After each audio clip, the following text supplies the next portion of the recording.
नमस्कार दोस्तों, मैं नकुल कुमार सिंह आप सभी को अपने YouTube channel station master Nakul Singh पर स्वागत करता हूं। आज का पहला क्वेश्चन है, आलू किस कुल से संबंधित है? तो आलू सोलेनेसी कुल से संबंधित है। आलू किस कुल से संबंधित है? सोलेनेसी कुल से संबंधित है। और सोलेनेसी में याद रखना है, आलू के साथ साथ मिर्च आता है, बैगन आता है, टमाटर आता है, तंबाकू। यानी सोलेनेसी में कौन कौन? आलू, मिर्च, बैगन, टमाटर, तंबाकू, ये कुल 5 सोलेनेसी में। वही कहेंगे कि क्रूसीफेरी में कौन कौन आता है? तो क्रूसीफेरी में मूली, शलजम, सरसों, फूल गोभी। याद रखें, क्रूसीफेरी में मूली आएगा, शलजम आएगा, सरसों आएगा, फूल गोभी आएगा। वही रेनन कुलेसी की बात करें, रेनन कुलेसी में आएगा काला जीरा, बटरकप, काला जीरा और बटरकप। वही मालवेसी की बात करें तो मालवेसी में आता है कपास, आता है भिंडी, आता है। मालवेसी में कौन कौन आएगा? याद रखेंगे, कपास, भिंडी। कंपोजिट कंपोजिट में कौन कौन आता है? सूरजमुखी, गेंदा, कुसुम, डहेलिया। वही रुटेसी में रस वाला जितने भी हैं सबके सब किस में आता है? रुटेसी में आते हैं। नींबू, चकोतर, संतरा, मौसमी, बेल। वही कुकुर बिटेसी, लाता वाले जितने हैं सबके किस में आएंगे? लतर वाले कुकुर बिटेसी में आएंगे। जैसे तरबूज का पौधा लतर वाला होता है, खरबूज भी उसी में आएगा, कद्दू भी उसी में आएगा, खीरा भी उसी में आएगा, ककड़ी, करेला, ये सब के सब कुकुर बिटेसी में आते हैं। रोजेसी में कौन कौन आएगा? स्ट्रॉबेरी आएगा, सेब आएगा, बादाम आएगा, नाशपाती आएगा, गुलाब आएगा। याद रखेंगे, सेब, बादाम, नाशपाती, गुलाब सबके सब रोजेसी में आते हैं। नेक्स्ट क्वेश्चन, ठोस अशुद्धियों के शुद्धिकरण के लिए निम्नलिखित में से कौन सी प्रक्रिया उपयोग नहीं होती? यानी ठोस अशुद्धि को शुद्धिकरण के लिए निम्नलिखित में से कौन सा उपयोग नहीं किया जाता है? उद्रवपातन ठोस के लिए किया जाता है, क्रिस्टलीकरण ठोस के लिए किया जाता है, लेकिन आसवन द्रव के लिए किया जाता है। किसके लिए किया जाता है? तो याद रखेंगे, आसवन विधि का प्रयोग हम कब करते हैं? जब दो द्रवों के क्वथनांक में ज़्यादा अंतर होगा, उसमें आसवन विधि का प्रयोग कर देंगे। यानी द्रव के मिश्रण को अलग करने के लिए किसका प्रयोग करते हैं? आसवन विधि का प्रयोग करते हैं। याद रखेंगे, द्रव के मिश्रण को अलग करने के लिए आसवन विधि करेंगे। वो किस प्रकार का? जब दो द्रव के क्वथनांक क्या हों?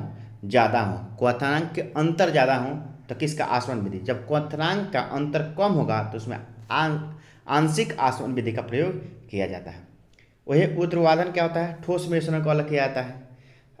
कौन कौन आता है? किस किस को ऊर्ध्वपातन के द्वारा शुद्धिकरण किया जाता है? कपूर आता है, नेप्थिलीन आता है, अमोनिया क्लोराइड आता है, एंथ्रासिन आता है। कपूर, नेप्थिन, अमोनिया क्लोराइड और एंथ्रासिन इसमें आते हैं। नेक्स्ट क्वेश्चन है,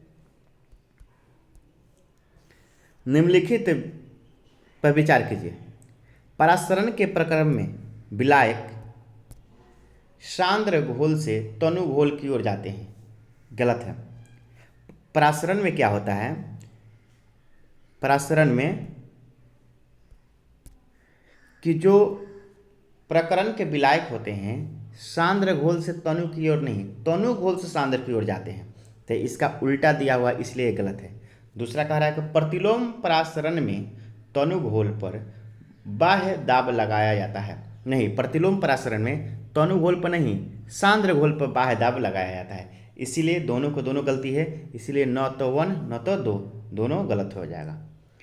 अगला क्वेश्चन, निम्नलिखित में से कौन सा मूल तत्व है? तो इनमें से देखेंगे तो रेत हो गया, संगमरमर हो गया, शक्कर हो गया, सबके सब यौगिक है। लेकिन हीरा क्या है? हीरा एक क्या है? तत्व है। हीरा क्या है? जो कार्बन का एक शुद्धतम रूप होता है। हीरा क्या होता है? कार्बन का एक शुद्धतम रूप होता है। वही रेत की बात करें तो सिलिकॉन और ऑक्सीजन का क्या होता है? यौगिक होता है। संगमरमर की बात करेंगे तो कैल्शियम, कार्बन और ऑक्सीजन का यौगिक होता है। शक्कर की बात करेंगे लोग, कार्बन, हाइड्रोजन और ऑक्सीजन का यौगिक होता है। इसलिए हीरा का एक तत्व है, रेत, संगमरमर और शक्कर क्या है? यौगिक है। नेक्स्ट क्वेश्चन है, निम्नलिखित में से किसे अनबुझा चूना कहा जाता है? अनबुझा कैल्शियम ऑक्साइड को अनबुझा यानी CaO को अनबुझा चूना कहा जाता है। क्या कहा जाता है? अनबुझा चूना कहा जाता है। और कैल्शियम ऑक्साइड को ही क्विक लाइम के नाम से भी जाना जाता है। याद रखेंगे, कैल्शियम ऑक्साइड यानी CaO, वही कहेगा बूझा हुआ चूना किसे कहते हैं, कैल्शियम हाइड्रोक्साइड को बूझा हुआ चूना कहा जाता है। यानी ऑप्शन नंबर सी क्या है, बूझा हुआ चूना, और CaA क्या है, अनबूझा चूना। अगला क्वेश्चन है, जब रक्त में ऑक्सीजन की सांद्रता की कमी आती है तो श्वास की गति क्या हो जाती है, बढ़ जाती है। जब ऑक्सीजन की सांद्रता कम होगी तो लोग जल्दी जल्दी क्या लेंगे, सांस लेंगे, यानी श्वास की गति क्या हो जाती है, बढ़ जाती है। इसलिए इसका आंसर क्या होगा, बी। इसका आंसर क्या होगा, बी होगा। अगला क्वेश्चन, जनन कोशिका में प्रोटिस्ट एक का दो, पीयूष ग्रंथि से वृद्धि हार्मोन निकलता है, अग्नाशय से इंसुलिन निकलता है, और अधिवृक्ष से कार्टिसोल निकलता है। नेक्स्ट क्वेश्चन, सौर ऊर्जा एटीपी में बदलती है, क्लोरोप्लास्ट। कौन बदलती है, क्लोरोप्लास्ट। तो याद रखेंगे क्लोरोप्लास्ट क्या है, क्लोरोप्लास्ट को ही हरित लवक कहा जाता है, एक पादप की कोशिका है, और क्लोरोप्लास्ट हरा रंग का होता है। क्लोरोप्लास्ट याद रखेंगे कैसा होता है, हरा रंग का होता है, क्योंकि इसके अंदर हरे रंग के पदार्थ जिसे क्लोरोफिल कहा जाता है, जिसे हिंदी में पर्ण हरित कहा जाता है, पाया जाता है। और क्लोरोफिल के सहायता से ही पौधा प्रकाश संश्लेषण करता है और भोजन बनाता है। याद रखेंगे क्लोरोप्लास्ट के कैसा किस रंग का होता है, हरा रंग का होता है। क्यों, क्योंकि इसके अंदर हरे रंग के पदार्थ क्लोरोफिल पाया जाता है, और क्लोरोफिल के द्वारा ही पौधे प्रकाश संश्लेषण करता है एवं भोजन बनाता है। इसलिए क्लोरोफिल को पादप कोशिका का रसोई घर कहा जाता है। और अगला याद रखें क्रोमोप्लास्ट, जिसे बर्नी लवक कहा जाता है, इसके कारण फूल फल बीज का रंगीन होता है। अब से कहा है कि फूल का रंगीन होना किसके कारण है, तो क्रोमोप्लास्ट, जिसे बर्नी लवक कहा जाता है। अगला क्वेश्चन, जीवन चक्र के दृष्टि से पौधे का महत्वपूर्ण अंग कौन है, तो जीवन चक्र के दृष्टि से पौधे के महत्वपूर्ण अंग पुष्प है। कौन है, पुष्प में है, क्योंकि पुष्प क्या होता है, प्रजनन में सहायक करता है, प्रजनन में क्या करते हैं, सहायक करता है, इसलिए आंसर होगा। अगला क्वेश्चन, टाइफाइड और कॉलेरा का रोग होता है किसके कारण, टाइफाइड और कॉलेरा रोग जीवाणुजनित रोग है। टाइफाइड और कॉलेरा रोग जीवाणुजनित रोग है, और जीवाणु से होने वाली बीमारी में कौन है, डिप्थीरिया है, प्लेग है, सिफिलिस है, टिटनेस है, कोढ़ है, काला खांसी है, टाइफाइड है, निमोनिया है, हैजा है। इसका कोड है डिप्थिरिया कुटनी है। यानी जीवाणु से होने वाले में फिर से डिप्थीरिया, प्लेग, सिफिलिस, टिटनेस, कोढ़, काला खांसी, टाइफाइड, निमोनिया, हैजा, सबके सब जीवाणु से होने वाले रोग हैं। वही अगर आपसे क्वेश्चन कह दें, नेक्स्ट क्वेश्चन की ओर चलते हैं। भारत चंद्रमा पर सॉफ्ट लैंडिंग करने वाला कितने नंबर का देश हो गया है, तो भारत चंद्रमा पर सॉफ्ट लैंडिंग करने वाला चौथा देश हो गया है। लेकिन वही कह दे दक्षिणी ध्रुव पर लैंड करने वाला भारत विश्व का पहला देश हो गया है।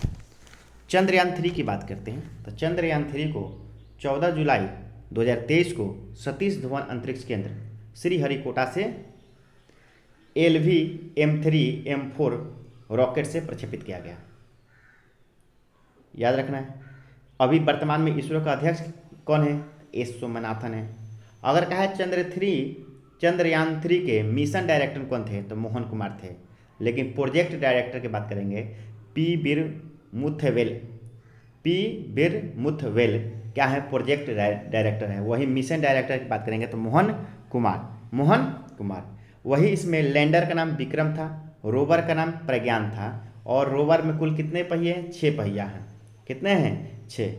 वही कहेगा कि चंद्रमा पहुंचने वाला भारत विश्व का कितने नंबर का, चौथा देश बन गया है। वही साउथ पोल पहुंचने वाला पहला देश बन गया है। जहां विक्रम लैंडर लैंड किया है उसका नाम शिव शक्ति पॉइंट रखा गया है। और नेशनल स्पेस डे 23 अगस्त को मनाने की घोषणा प्रधानमंत्री ने किया है। अगला क्वेश्चन, भारत के पहले भारतीय वायुसेना विरासत केंद्र का उद्घाटन कहाँ किया गया है, तो चंडीगढ़ में किया गया है। रक्षा मंत्री राजनाथ सिंह के द्वारा किया गया है। अगला क्वेश्चन, प्रत्येक वर्ष 19 जुलाई को राष्ट्रीय वाचन दिवस किस व्यक्ति के श्रद्धांजलि के रूप में मनाया जाएगा? तो पुथुवैल नारायण पनिक्कर के श्रद्धांजलि पर 19 जुलाई को राष्ट्रीय वाचन दिवस मनाया जाएगा। नेक्स्ट क्वेश्चन की बात करें, पुरुष हॉकी विश्व कप 2023 का खिताब किस टीम ने जीता? तो जीता है जर्मनी ने। किसे हराकर? बेल्जियम को हराकर। जर्मनी जीता बेल्जियम को हराकर। कहाँ हुआ है? तो भारत के भुवनेश्वर में हुआ था। किस नंबर का था? 15वां नंबर का संस्करण का था। अगर बात करें इसके शुभंकर का, शुभंकर ओली था। शुभंकर कौन था? ओली था।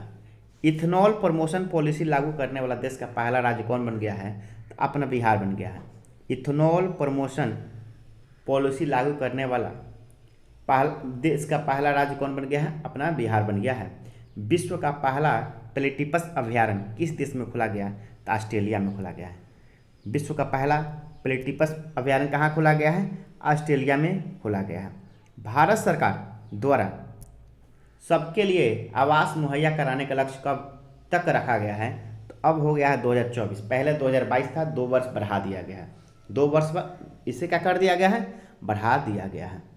आर्थिक समीक्षा 2022-23 के अनुसार जीवन के बेहतर गुणवत्ता के लिए स्वास्थ्य क्षेत्र में केंद्र एवं राज्य सरकार द्वारा अनुमानित व्यय बढ़ाकर कितना प्रतिशत हो गया है? तो जीडीपी का 2.1%। कितना परसेंट हो गया है? 2.1% हो गया है। नेक्स्ट क्वेश्चन की बात करें, हाल ही में पंजाब के पूर्व मुख्यमंत्री प्रकाश सिंह बादल का निधन हो गया। किस पार्टी से संबंधित है? तो प्रकाश सिंह बादल का निधन हो गया, वो शिरोमणि अकाली दल से संबंधित थे। किस पार्टी से? शिरोमणि अकाली दल से संबंधित है। अगला क्वेश्चन, सूर्य के व्यापक अध्ययन के लिए समर्पित उपग्रह आदित्य 11 को इसरो द्वारा कब प्रक्षेपित किया गया? तो आदित्य 11 को सूर्य पर भेजा गया है। कब? 2 सितंबर 2023 को। 2 सितंबर 2023 को कहाँ से भेजा गया है? सतीश धवन अंतरिक्ष केंद्र श्रीहरिकोटा से। किस रॉकेट से? PSLV C57 से। याद रखेंगे किस रॉकेट से भेजा गया है? PSLV C57 से भेजा गया है। लेकिन प्रोजेक्ट डायरेक्टर के नाम पूछते हैं तो निगर शाह जी। मिशन डायरेक्टर कौन थे? BGSR। BGSR। Next question, Sudan में चल रहे गृह युद्ध के कारण वहां फंसे भारतीय नागरिकों के निकालने के लिए भारत सरकार द्वारा कौन सा ऑपरेशन शुरू किया गया है? तो याद रखेंगे कि सूडान में गृह युद्ध के कारण फंसे भारतीयों को, नागरिकों को निकालने के लिए भारत सरकार के द्वारा ऑपरेशन कावेरी चालू किया गया है। ऑपरेशन कावेरी शुरुआत किया गया है। अगर बात करें किस जहाज़ को भेजा गया है तो INS सुमेधा को भेजा गया है। वही ऑपरेशन कोरोना की बात करें तो म्यांमार में मोचा चक्रवात से प्रभावित लोगों को निकालने के लिए भारत के द्वारा यह अभियान शुरू किया गया है। तो याद रखेंगे ऑपरेशन कोरोना कहाँ चलाया गया भारत के द्वारा? तो म्यांमार में मोचा चक्रवात से प्रभावित लोगों को निकालने के लिए। वही ऑपरेशन दोस्ती की बात करेंगे तो तुर्की सीरिया में आए भूकंप से प्रभावित लोगों को वहाँ से निकालने के लिए ऑपरेशन दोस्ती भारत के द्वारा शुरू किया गया। अगला क्वेश्चन है, स्वच्छता सर्वेक्षण रिपोर्ट 2022 के अनुसार 1 लाख से अधिक आबादी वाले शहरों में सर्वश्रेष्ठ गंगा शहर नदी किसे घोषित किया गया है? तो हरिद्वार को। यानी 1 लाख से अधिक वाले में गंगा शहर किसे घोषित किया गया है? सर्वश्रेष्ठ गंगा शहर तो हरिद्वार हो जाएगा। लेकिन अगर 1 लाख से कम की बात करेंगे तो बिजनौर हो जाएगा। कौन हो जाएगा? 1 लाख से कम की बात करेंगे तो बिजनौर हो जाएगा। सेमीकंडक्टर पारिस्थितिकी तंत्र के विकास के लिए भारत सरकार ने जुलाई 2023 में किस देश के साथ समझौता ज्ञापन पर हस्ताक्षर किया है? तो जापान के साथ। किसके साथ किया है? जापान के साथ समझौता पर किया है। वर्तमान में भारत के मुख्य वैज्ञानिक सलाहकार कौन हैं? तो अजय कुमार सूद हैं। वर्तमान में बात करेंगे कि वैज्ञानिक सलाहकार कौन हैं? तो अजय कुमार सूद हैं। लेकिन कहेंगे मुख्य आर्थिक सलाहकार कौन हैं? बी अनंत नागेश्वर हैं। बी अनंत नागेश्वर आर्थिक सलाहकार हैं। वही अजीत डोभाल क्या है? राष्ट्रीय सुरक्षा सलाहकार हैं। वही अरुण कुमार सिंह कहेंगे तो राष्ट्रीय मानवाधिकार आयोग के अध्यक्ष हैं, अरुण कुमार मिश्रा को। अगला क्वेश्चन, विश्व निवेश रिपोर्ट 2023 निम्नलिखित में से किसके द्वारा जारी किया जाता है? तो विश्व निवेश रिपोर्ट 2023 अंकटाड के द्वारा जारी किया गया। अंकटाड का फुल फॉर्म होता है United nation conference on trade and development, और इसके तहत नंबर 1 देश कौन है? यूएसए है, और भारत का स्थान विश्व निवेश रिपोर्ट में 8वां स्थान पर है। नंबर 1 पर कौन है? अमेरिका है। किसके द्वारा जारी किया जाता है? तो वह अंकटाड के द्वारा जारी किया जाता है। वही कह देंगे लॉजिस्लेटिव प्रदर्शन सूचकांक किसके द्वारा जारी किया जाता है? तो विश्व बैंक के द्वारा। किसके द्वारा? विश्व बैंक के द्वारा। लेकिन कहेंगे वैश्विक ऊर्जा संक्रमण सूचकांक किसके द्वारा? तो विश्व आर्थिक मंच। अब पर्यावरण प्रदर्शन सूचकांक कहेंगे तो वर्ल्ड इकोनॉमिक फोरम के द्वारा जारी किया जाता है। भारत वन स्थिति रिपोर्ट 2021 के अनुसार देश में कुल मैग्रोन या कच्छ वन कितना वर्ग किलोमीटर है? तो 4992 किलोमीटर स्क्वायर में मैग्रोन वन भारत में फैला हुआ है। यूरोपीय संघ ने ग्रीन हाउस गैस के उत्सर्जन को कम करने के लिए कौन सी योजना पेश की है? Fit for 55। तो यूरोपीय संघ ग्रीन हाउस गैसों के उत्सर्जन को कम करने के लिए फिट फॉर 55 योजना की शुरुआत की है। भारत का नया संसद भवन लोकसभा का आंतरिक हिस्सा निम्न में से किस पर आधारित है? तो लोकसभा का आंतरिक हिस्सा राष्ट्रीय पक्षी मोर पर आधारित है। वही राज्यसभा का कह देगा आंतरिक हिस्सा किस पर आधारित है?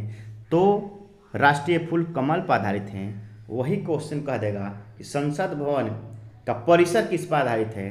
तो राष्ट्रीय वृक्ष बरगद पर आधारित है। यहीं कह दे संसद का परिसर किस पर आधारित है? राष्ट्रीय वृक्ष बरगद। वही लोकसभा का कह देगा तो राष्ट्रीय पक्षी मोर, और राज्यसभा कह देगा तो क्या हो जाएगा? राष्ट्रीय फूल कमल पर आधारित है। नेक्स्ट क्वेश्चन, रेमन मैग्सेसे पुरस्कार 2023 में कुल 4 लोगों को दिया गया। कितने भारतीयों को दिया गया है? रेमन मैग्सेसे पुरस्कार 2023 में कुल 4 लोगों को दिया गया है, जिसमें से एक भारतीय शामिल है। कौन भारतीय? एक भारतीय शामिल है जिनका नाम आर रविकनन है, जिन्हें मेडिसिन के क्षेत्र में दिया गया है। किस क्षेत्र में दिया गया है? मेडिसिन के क्षेत्र में दिया गया है। तो याद रखना है कितने भारतीयों को दिया गया? एक। उनका नाम है आर रविकनन। किस क्षेत्र में दिया गया है? मेडिकल के क्षेत्र में दिया गया है। अगला 50वां G7 शिखर सम्मेलन 2024 का आयोजन कहाँ किया जाएगा? इटली में किया जाएगा। लेकिन 49वां कहाँ हुआ है? तो 49वां जापान में हुआ है। 49वां जापान में हुआ है 2023 में। 50वां G7 शिखर सम्मेलन 2024 में कहाँ होगा? तो इटली में होगा।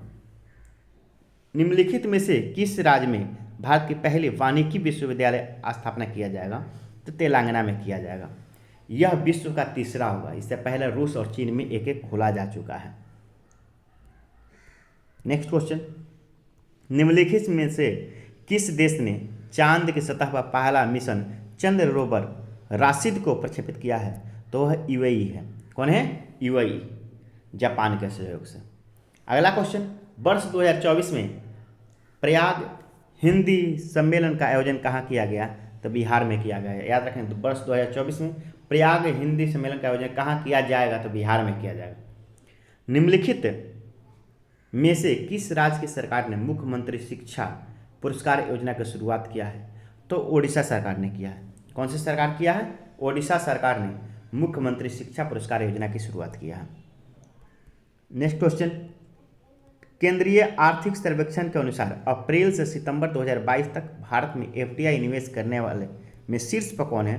शीर्ष पर की बात करें तो सिंगापुर है, दूसरे स्थान पर मॉरिशस है, तीसरा स्थान पर यूएई है। तो यानी कहने का मतलब 1 नंबर पर सिंगापुर, 2 नंबर पर मॉरिशस, 3 नंबर पर यूएई है।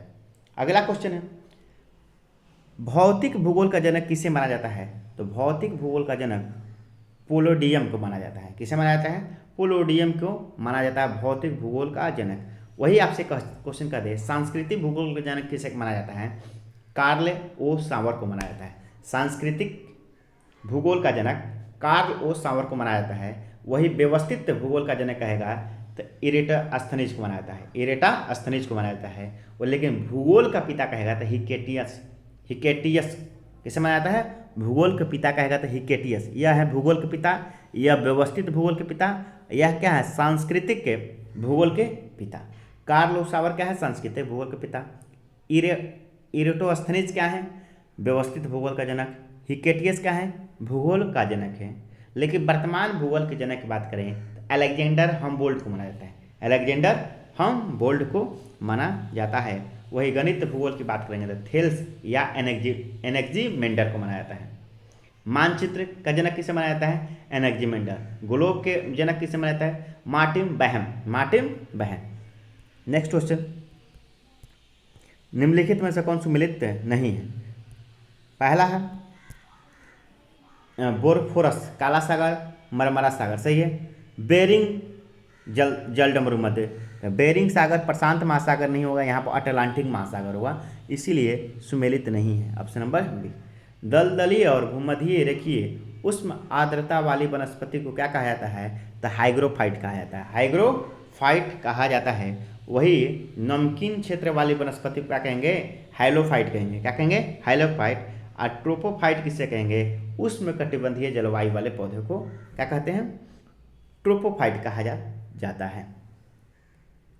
नेक्स्ट क्वेश्चन,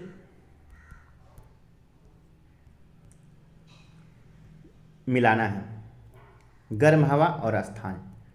तो सुखोई रूस और कजाकिस्तान में बनता है, यानी एस के तीन ही ऑप्शन है। ऑप्शन नंबर डी हो जाएगा। यानी कहने का मतलब आयाला कहाँ? तो आयाला फ्रांस में। आयाला फ्रांस में। सामुन कहाँ? सामुन ईरान में। सामुन ईरान में। वही ट्रेमोंटेड कहेगा तो मध्य यूरोप में। तो याद रखेंगे सुखोई रूस और कजाकिस्तान में, ट्रेमेंटेन मध्य यूरोप में, सामुन कहेगा तो ईरान में, आयाला कहेगा तो फ्रांस में। नेक्स्ट क्वेश्चन, संयुक्त राज्य अमेरिका में स्थित कौन सी खान सोने के लिए प्रसिद्ध है? तो होम स्टेक। तो याद रखेंगे होम स्टेक संयुक्त राज्य अमेरिका में सोने के खाने के लिए प्रसिद्ध है। प्रसिद्ध वेलिंगटन द्वीप किस झील में स्थित है? वेम्बनाड झील में स्थित है। कहाँ है वेम्बनाड झील? तो केरला में है। प्रत्यावर्ती मानसून या मानसून निवर्तन से सबसे अधिक वर्षा कहाँ होती है? तो तमिलनाडु में होती है। कहाँ होती है? तमिलनाडु में होती है। नेक्स्ट क्वेश्चन, भारत में एल्युमिनियम का पहला कारखाना कब स्थापित किया गया था? भारत में एल्युमिनियम का कारखाना का स्थापना प्रथम एल्युमिनियम का कारखाना 1937 में वेस्ट बंगाल के आसनसोल के निकट जेके नगर में किया गया था। तो याद रखेंगे भारत का पहला एल्युमिनियम कारखाना कहाँ खोला गया? जेके नगर। जेके नगर कहाँ है? तो वेस्ट बंगाल के आसनसोल के पास है। वेस्ट बंगाल के आसनसोल के निकट जेके नगर स्थित है। भारत में कागज का पहला सफल कारखाना कहाँ खोला गया था? तो उत्तर प्रदेश में खोला गया। कहाँ खोला गया था? उत्तर प्रदेश में। कब? 1879 में। 1879 में। याद रखेंगे उत्तर प्रदेश में 1879 में भारत का कागज का पहला सफल कारखाना खोला गया था। वही बात करें 2011 के जनगणना के अनुसार निम्नलिखित में से किस राज्य में कोई भी अनुसूचित जनजाति यानी एसटी निवास नहीं करते हैं? हरियाणा और पंजाब। हरियाणा और पंजाब में निवास नहीं करते। धन्यवाद।